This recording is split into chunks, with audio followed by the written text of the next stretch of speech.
বক্সটা দেখে আপনাদের কি মনে হচ্ছে? অবশ্যই কমেন্ট করে জানাবেন যে বক্সের ভিতরে কি হতে পারে। আমি অবশ্যই ভিডিও শেষে জানিয়ে দেব। আপনার ভাইয়া মাছ খুব পছন্দ করে এবং নদীর মাছগুলা অনেক পছন্দ করে। তা পদ্মা নদীর মাছগুলা নিয়ে আসলাম। আর ফেসবুকে যা ট্রেন্ডিং ভিডিও চলতেছে ইলিশ মাছের। ইলিশ না খেলে কি আর চলে? তা আমরা এখানে প্রায় ১৭,০০০ টাকার মাছ কিনে নিয়ে আসলাম। একদম তাজা মাছ ছিল। মাছগুলা খেতেও অনেক ভালো লাগে। যেগুলা সিলেটে অনেক দাম। এই বাছা মাছগুলার অনেক দাম, ইলিশেরও অনেক দাম। আমরা নদীর তাজা মাছগুলা নিয়ে আসছি। যাই হোক, কি মাছ নিয়ে আসলাম অবশ্যই আপনাদের সাথে শেয়ার করব। দেখতে থাকুন পুরো ভিডিও। সো হ্যালো এভরিওয়ান, আসসালামু আলাইকুম। আজকে এই মাছগুলা এই যে মাছ এখানে অনেক ভ্যারাইটিস মাছ আছে। তো অনেকগুলা মাছ একসঙ্গে মিশানো।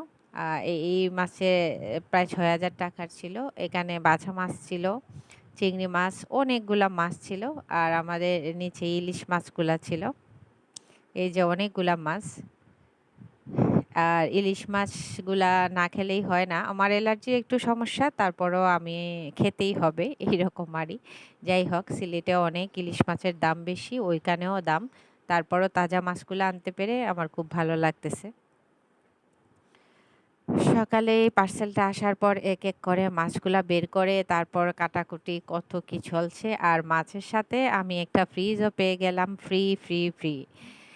এই মাছগুলা কোথায় রাখবো? আমার মতো কেউ ভুল করবেন না। মাছ আনার পর দেখা যায় আমাদের নরমাল ডিপ যে ফ্রিজটা ওইটাই হচ্ছে না। তারপর আমরা শেষমেশ আর কি করলাম? এই ফ্রিজটাই কিনে নিয়ে আসলাম। আপনার ভাইকে বললাম যে ফ্রিজটা নিয়ে আসো। তারপর যাই হোক ফ্রিজটাও নিয়ে আসলো। তারপর আমরা এগুলোকে কেটে তারপরে ফ্রিজিং করলাম। আজ এই পর্যন্ত। আল্লাহ হাফিজ।